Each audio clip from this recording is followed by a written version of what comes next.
Tam trip ok mà.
Đó cái ông bác sĩ Hà Nội bác ôn và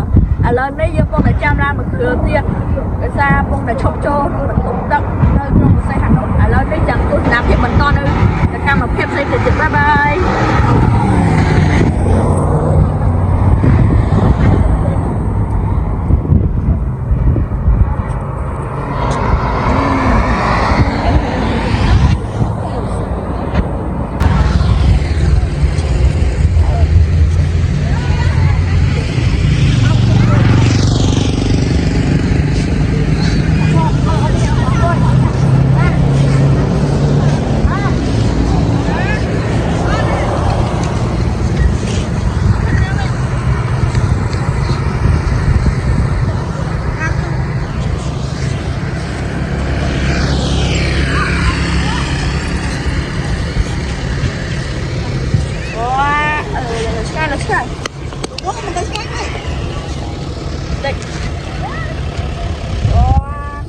Thoát chọc cho con bay như thế thoát cho bác con cho ta là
ចាំតិចទៀតយើងនឹងដល់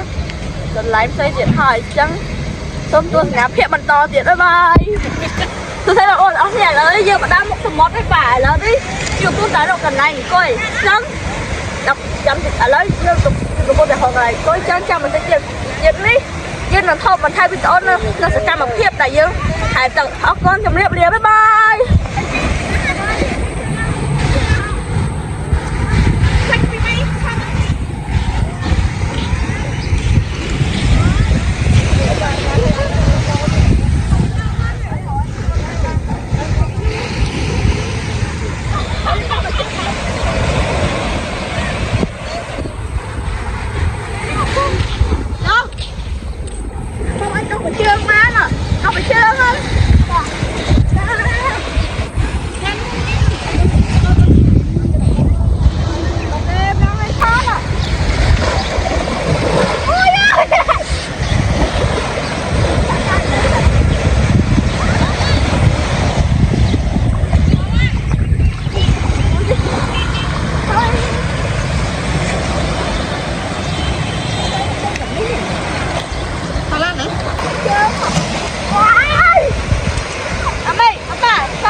Trời bê